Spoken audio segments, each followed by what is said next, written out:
Kamusta mga boss? Welcome sa ating backyard farm. Ngayon mag-update lang tayo sa ating breeding.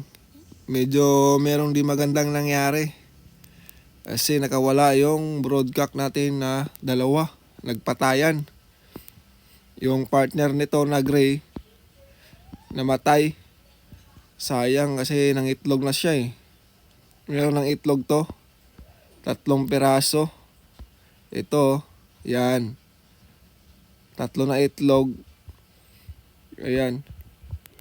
So tinutuloy pa rin natin. Yun, ito, yung isang original na partner to, namatay naman. Yung gray na dark leg. Bale, pinalitan ko lang siya ng kapatid nito. Ito yung kapatid. Kapatid yan ang namatay. Meron na rin tong itlog. 2 piraso. Sayang, itutuloy lang natin. At sana magtuloy-tuloy yung paglilimlim. Punta naman din tayo dito sa kabila nating breed.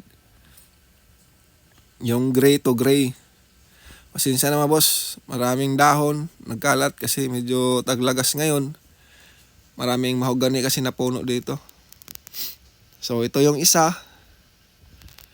Ito, yan. Nangitlog na rin to, 2 piraso. Ayun oh. Sa lapag ng itlog. Ayaw na sa pugaran. So nilagyan ko lang siya ng sapin para hindi malamigan yung itlog. At baka mag-moist kasi yung lupa. Masira pa. Ayan. Sana tuloy-tuloy. Dito ko na lang sinusubo yung isa. Yung wala ng partner. So gray pa rin. Punta naman tayo dito sa kabila. Meron pa kasi yung isang pars dito mga boss na hindi ko na videohan nung nakaraang video natin na in-upload. Ito ay Maclean to Maclean naman to. So straight to. May itlog na rin to, 4 na piraso. Medyo salbahe to, broodcock.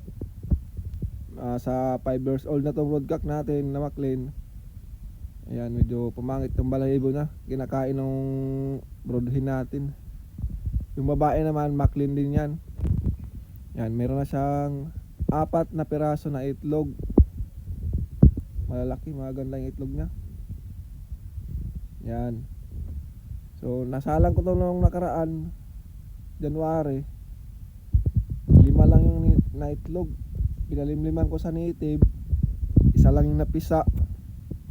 So, nandun sa taas, sa brooder natin. Magwa 1 month na. Mukhang lalaki yata yun. Ano, lalaki. Propaganda. Sa next video, papakita ko yung brooder natin. Masisyon natin doon. So, yun lang mga boss. Thank you.